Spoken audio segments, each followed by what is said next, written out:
The Foundling and Other Tales of Prydain by Lloyd Alexander.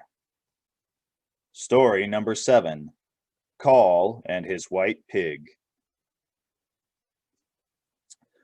This is the brave tale of Coll and his white pig, and what befell them in the faraway land of Prydain. And this is the beginning of it. Coll, in his younger days, had been a dauntless warrior. Now, grown a little stout around the middle, and much lacking in hair on the crown of his head, he had taken to farming. "I've had my fill of wild adventuring, whatever," said Coll. So he made a plow iron out of his sword, and bean poles from his old spears, and sparrows nested in his leather fighting cap. Not even Dolben, the most powerful enchanter in Prydain, had greater skill in plowing, planting, or harvesting than Coll. No man was as good-natured with a garden, as tender-hearted with a tree, or as agreeable with animals. He loved his vegetable plot, his apple orchard, and, above all, his white pig, Henwin. One night, Coll had gone to bed worried over his turnips, which were coming up sickly that year, and he tossed and turned, wondering what to do about them. He was barely asleep when a thunder of hoofbeats aroused him. Next, he heard Henwin squealing at the top of her voice. Coll leaped up, pulled on his boots, flung a cloak around him, and was out the cottage door in a moment. He glimpsed a band of horsemen galloping off into the forest. One rider had flung Henwin, shrieking and struggling, over his saddle-bow. Shouting, Coll raced after them. For a time, he ran as fast as he could into the darkness, following the crashing of the steeds through the underbrush. But the riders outdistanced him, and, at last, in the dawn mist, Coll dropped to the ground, out of breath, deeply distressed, having not the first notion of who had made off with his pig, nor where they had taken her. To restore his strength, Coll looked for roots and berries. Breakfast was a meal he always relished, but he found only a handful of hazelnuts. He had just finished munching them and was pondering what next to do, when he heard pitiful cries from a fallen tree nearby. An owlet was trapped in the tree trunk. The two owls fluttered desperately around it, but their efforts availed them nothing. Carefully, Coll freed the owlet and put it back in the nest, where the mother flew to join it. The second owl perched on a limb above Coll's head.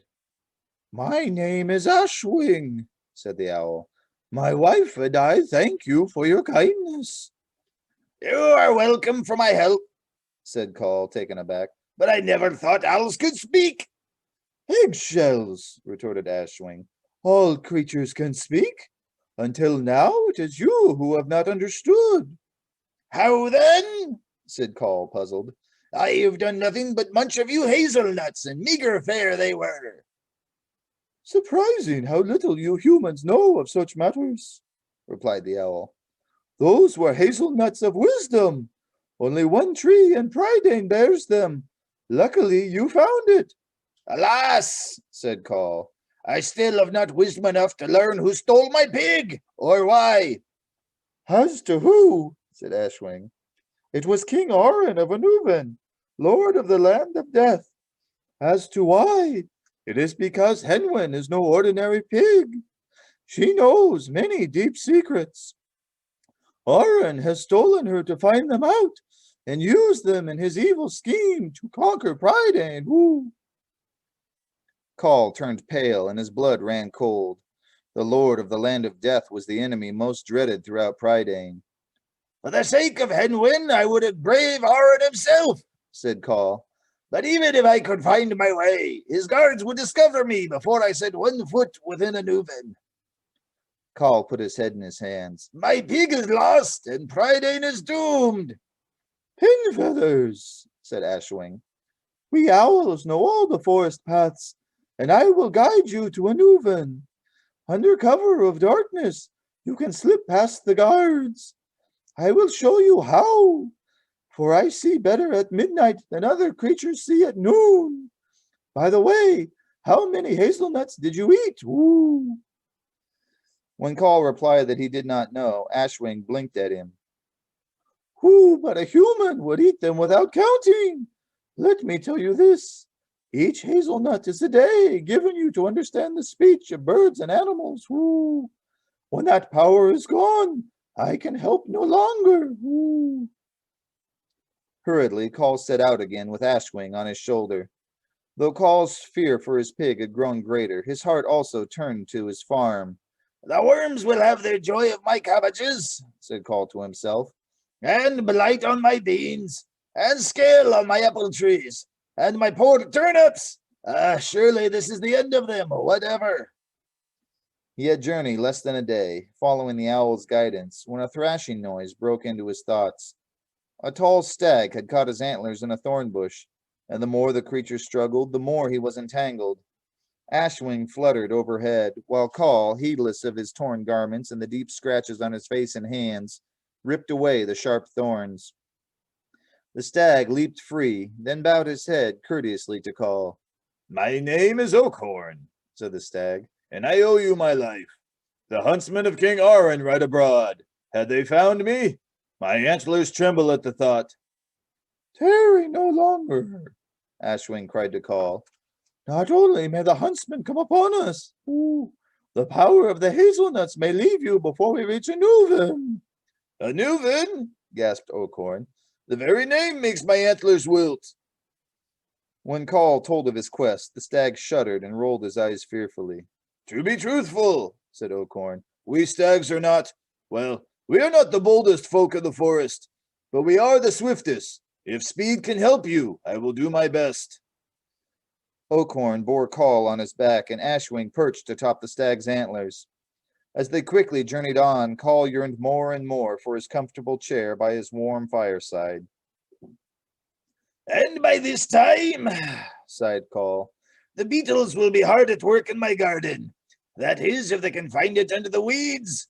As for my unhappy turnips, I best not even think of them. Suddenly, Oakhorn reared up. A bird greater than the greatest eagle beat its wings and clawed savagely at a cleft rock. A tiny mole was cornered there, unable to flee or dig to safety. Coll sprang from Oakhorn's back, snatched up a branch, and laid about him so furiously that the huge bird took flight. Look why it ain't, cried Oakhorn in such alarm that his antlers quivered. One of King Aran's messengers. It will carry news of us to the land of death. Ah, Coll, your quest is ruined. Ruined for a mere mole. A mere mole indeed, squeaked the little creature. I am Starnose, chief bull of Prydain. In all our councils and clans, our fellowships and families, the name of Coll will be honored. The mole scurried away. Ashwing urged all possible haste, and they set off once more, while the owl grumbled bitterly at the pridefulness of moles, and the stag shivered with fright at every step. Coll was silent and heavy-hearted. He feared his gift of understanding might vanish at any moment. Even if it did not, the Gwythaint would surely raise the alarm in Anuven. Yet I could do no less than help the unlucky mole, said Coll to himself. And glad enough I was to do it. Nevertheless, honor to my name is no help to my pig and cold comfort to my turnips.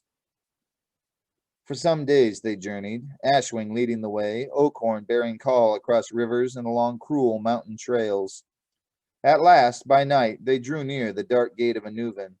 Here the owl spied a hidden passage, and the stag, despite quaking heart and quivering antlers, carried Coll down the twisting, treacherous path. Silent as shadows, they stole unseen into the depths of Aran's realm.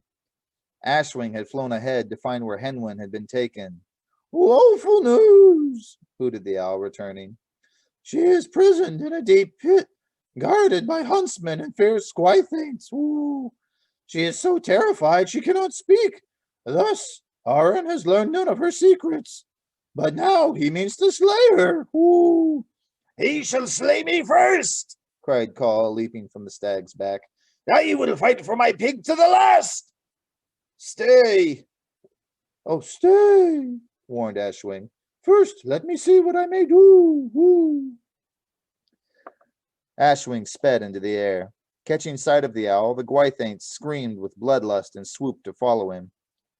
Taking courage from Ashwing's example, Oakhorn bounded forward. The huntsmen shouted, drew their swords, and left the pit to pursue the stag.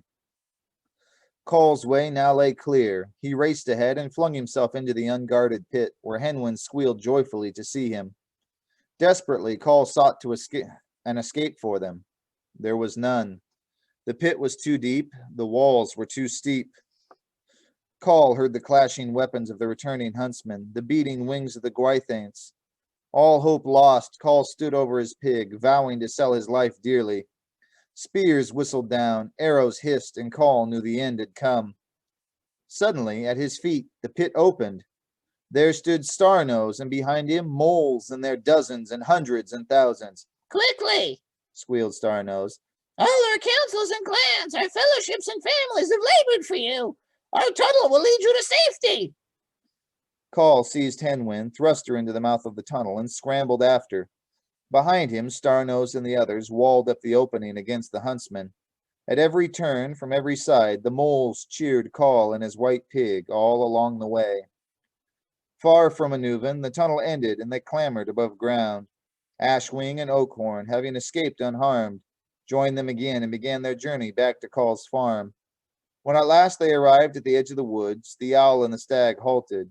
Farewell, Coll, said Ashwing. If you ever need eyes to see in the darkness, call on me. Woo. Farewell, Coll, said Oakhorn. My heart is still in my mouth, but if you ever need a swift foot, call on me. And if you ever need work well done, Piped up Starnose, who had been lying in a fold of Coll's cloak this while. do not forget us. Farewell, Said Coll. I shall forget none of you. He turned from the forest. The voices of his friends faded behind him, and he knew sadly that his power to understand their speech had ended. Henwin, her stubby trotters flying, ran beside him as he hastened to his farm.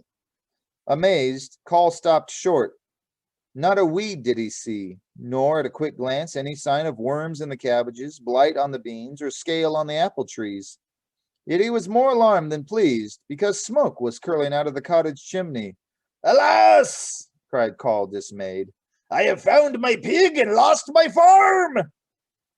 He stepped past the door. A fire crackled merrily in the hearth, and in Coll's chair sat a gray-bearded stranger, so ancient that his hands seemed brittle as autumn leaves, his face lined like frost tracings on an ice-bound river. Though Coll was a bold man, he drew back a little fearfully before the flame of authority in the stranger's eyes. A good greeting to you, Coll, Said the aged man, not troubling to get up. If I had reached here sooner, I might have spared you a harsh journey. I sensed Henwin's danger and set out to warn you. I arrived a little late, but no matter. You have done well enough on your own, and I have whiled away the time tending your garden. You know me not, He added, seeing Coll's bewilderment. but I know you and the worth of your pig. I am Dolben.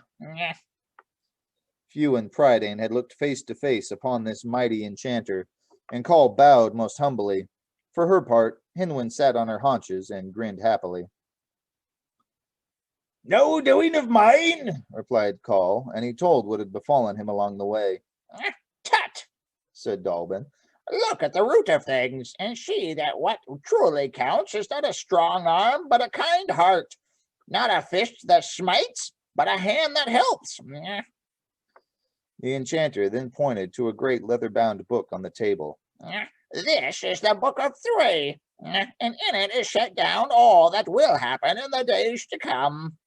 These things are hidden from you now, but I grant you the gift of knowing one of them. Which shall it be? Coll's bald head turned pink, and he pulled nervously at his ear, for he was a modest man and unused to such favors. Now then, He answered, thinking hard. I already know that spring will surely follow winter, and just as surely there will be sunlight and rain, good days and bad. And if I am to have any more such adventures, why, I would rather not know about them ahead of time. It is a great gift you offer me, but thank you all the same, I have no need of it. Think well. Said Dolben. This chance will not be given you again. Wait, Cried Coll. yes, there is one matter I would know above all. Tell me then, tell me, for it has been on my mind these many days. How shall my turnips fare this year? Dolben smiled. To answer that, I need not open the Book of Three. He replied. They will thrive. Eh, It was true, even as Dolben had said.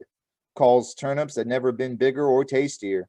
Dolben himself agreed to remain at the farm, which greatly pleased Coll, not only for the honor of it, but for the safety of Henwin. And all prospered. No doubt about it, Said Coll to Henwin. it is better to be raising things up than smiting things down, and quieter into the bargain. Such is the tale of Coll and the rescuing of Henwin, with the help of the owl Ashwing, the stag Oakhorn, and the digging and delving of the moles. And such is the end of it. The Foundling and Other Tales of Prydain by Lloyd Alexander. Story number 8. The Truthful Harp. This is the tale of King Fluider Flam and his truthful harp, as the bards tell it in the land of Prydain. And this is the beginning of it. Fluider Flam ruled a kingdom so small he could almost stride across it between midday and high noon. The fields and pastures grew so near his castle that sheep and cows ambled up to graze into his bedchamber, and the cottagers' children played in his great hall, knowing he would sooner join their games than order them away. My crown's a grievous burden, Fluider cried. That is, it would be if I ever wore it, but a Flam is dutiful. My subjects need me to rule this vast kingdom with a firm hand and a watchful eye. Nevertheless, one secret wish lay closest to his heart. He yearned to adventure as a wandering bard. A Flam is eager, he declared. I'll be as great a bard as I am a king. So he puzzled over tomes of ancient lore, striving to gain the wisdom every true bard must have. And he strained and struggled with his harp until his fingers blistered. A Flam is clever, he exclaimed. I'll soon have the knack of it, and play my harp as well as I rule my kingdom. At last he fancied himself ready to stand before the high council of bards and ask to be ranked among their number. A Flam goes forth, cried Fluider. Gird on my sword, saddle my charger, but have a care, she's wild and meddlesome. All his subjects who could spare the time gathered to cheer him on, to wave farewell, and to wish him good speed. It saddens them to see me go, Fluider sighed, but a Flam is faithful. Even as a famous bard, I'll do my kingly duty as carefully as ever. And so he journeyed to golden-towered Cardathiel and eagerly hastened to the council chamber. A Flam is quick-witted, he cried confidently. Prove me as you please. I've got every morsel of learning on the tip of my tongue, and every harp tune at my fingers' ends.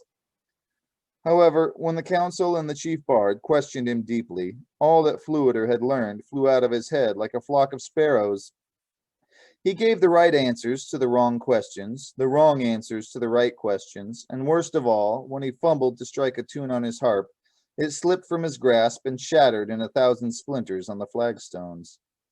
Then Fluider bowed his head and stared wretchedly at his boots, knowing he had failed. Alas, you are not ready to be one of us, the chief bard regretfully told him.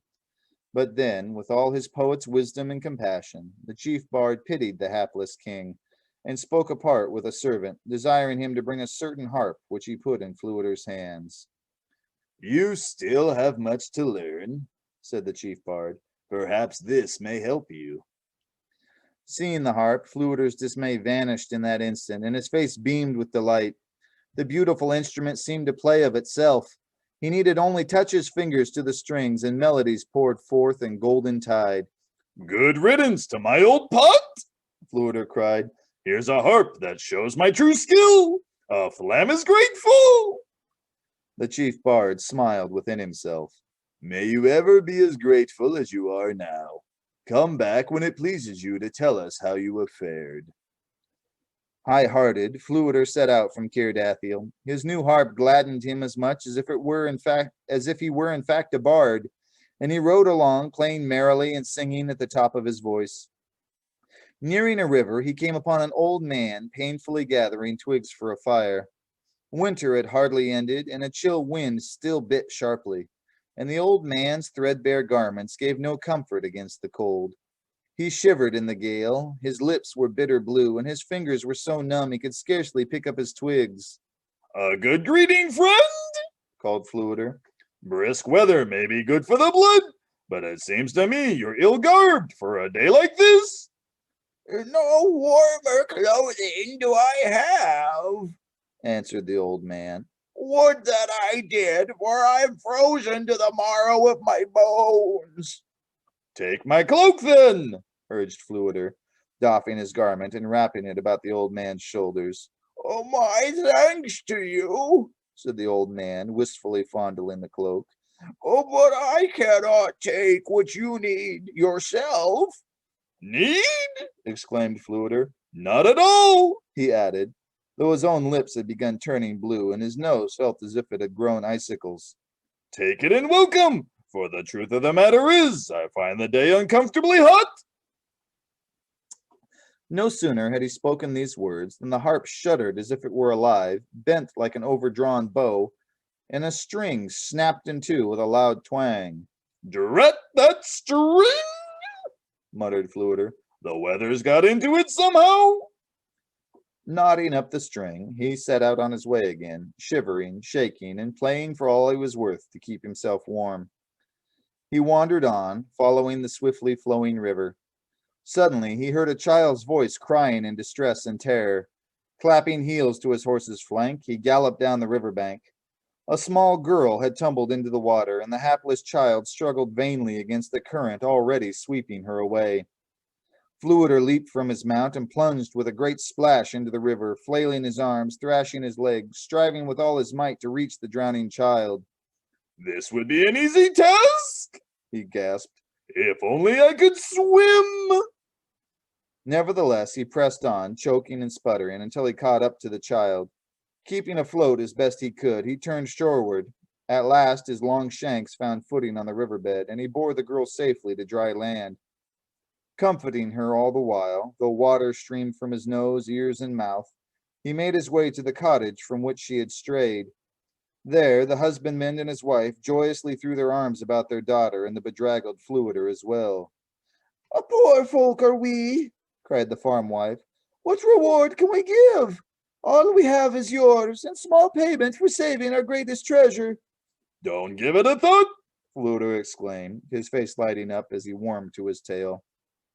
"Why, to begin with, it was in my mind to have a dip in the river. As for the rest, a trifle. A flam swims like a fish, with only a few powerful strokes."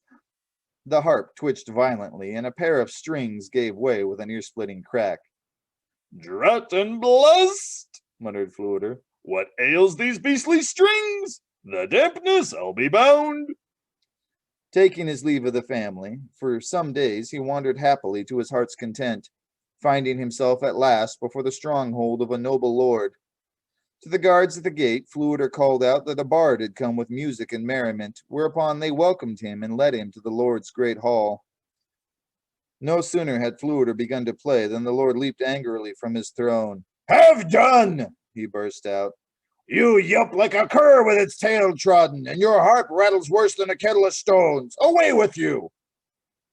Before Fluider could collect his wits, the lord snatched up a cudgel, collared the harper, and began drubbing him with all his strength. "Aye, ow, have a care!" Cried Fluider, struggling vainly to escape the blows and shield his harp at the same time. "A king I am, of the mightiest Roman Prydain. You'll rule this day when you see my battle host at your gates. 1,000 warriors, spearmen, bowmen, a flam at their head." While the harp strings broke right and left, the lord seized Fluider by the cuff of the neck and flung him out the gate, where he landed headlong in the mire. "A flam humiliated," Fluider cried, painfully climbing to his feet. "Affronted, beaten like a knave." He rubbed his aching shoulders. "Yes, well, it's clear," He sighed. "Some people have no ear for music." His bones too sore for the saddle, he made the rest of his way afoot, with his horse jogging after him. He had trudged a little distance when the selfsame lord and his train of servants galloped by. What are you still in my domain? Shouted the lord. Begone, you spindle-shanked scarecrow! If once again I see that long nose of yours, you'll have a drubbing better than the first. Fluider held his tongue as the horseman rode past, fearing more for his harp than his skin. Stony-eared clot, He grumbled under his breath. Flam is forgiving, but this is more than any man can bear. And he consoled himself with the delicious dreams of how he would even the score, should he ever have a host of warriors at his command. Suddenly he realized the clash of arms and noise of battle came not from his imaginings, but from a short way down the road. A band of robbers, lying in ambush, had set upon the riders. The servants had fled, bawling in terror, and the lord himself was hard pressed and sorely in danger of losing his head as well as his purse. Snatching out his sword and shouting his battle cry, A flam! A flam! Fluider rushed into the fray and laid about him so fiercely and ferociously the robbers turned and fled as if a whole army of long-legged madmen were at their heels. Shamefaced, the lord knelt humbly before him, saying, Alas, I gave you a cudgel to your back, but you gave me a bold sword at my side. Yes, well, the matter of that, replied Fluider, a little tartly, now that the danger was past. The truth is, Flam is hot-headed. I've been itching for a good fight all this day, but had I known it was you, He added, believe me, I'd have kept on my way. Not again. Drat and blast the wretched things. He moaned as 3 harp strings broke one after the other, and the instrument jangled as if it would fall to bits. More than ever dismayed at the state of his harp strings, Fluider left the lord's domain and turned back toward Caerdathiel, journeying to stand once again before the chief bard. Flam is thankful, He began, and not one to look a gift horse, in this case, harp, in the mouth. But the strings were weak and worn. As for my wanderings, I was dined and feasted, welcomed and treated royally wherever I went. But the strings, there you see, they're at it again, he exclaimed, as several broke in two even as he spoke. I've only to take a breath, Fluider lamented. Why, the wretched things break at every word. He stopped short and stared at the harp. It would almost seem, he murmured, his face turning sickly green. But it can't be, but it is. He groaned, looking all the more woebegone. The chief bard was watching him closely, and Fluider glanced sheepishly at him. The truth of it is, Fluider muttered, I nearly froze to death in the wind, nearly drowned in the river, and my royal welcome was a royal cudgeling. Those beastly strings, he sighed. Yes, they do break whenever I, shall we say, adjust the facts. But facts are so gray and dreary, I can't help adding a little color. Poor things, they need it so badly. I have heard more of your wanderings than you might think, said the chief bard. Have you indeed spoken all the truth? What of the old man you warmed with your cloak, the child you saved from the river, the lord at whose side you fought? Fluider blinked in astonishment. Yes, the truth of it is, it never occurred to me to mention them. They were much too dull and drab for any presentable tale at all. Yet those deeds were far more worthy than all your gallant fantasies, said the chief bard. For a good truth is purest gold, that needs no gilding. You have the modest nature of the truly brave, but your tongue, alas, gallops faster than your head can rein it. No longer, Fluider declared. Never again will I stretch the truth. The harp strings tightened as if ready to break all at once. That is to say, Fluider added hastily, never beyond what it can bear. Flam has learned his lesson forever. At this, a string snapped loudly, but it was only a small one. Such is the tale of Fluider Flam, the breaking of the strings, and the harp he carried in all his wanderings from that day forward. And such is the end of it. And thus ends our adventures in the land of Prydain, created by author Lloyd Alexander. Thank you for joining us in our trip through the lands of Prydain in these excellent works by Lloyd Alexander. We are continuing on to the Chronicles of Narnia by C.S. Lewis. You can find the playlist for that on my YouTube channel, or you can click the link in the information section of this chapter down below, and it will take you to the new playlist. We hope to see you there as we continue our journeys in reading in the land of Narnia.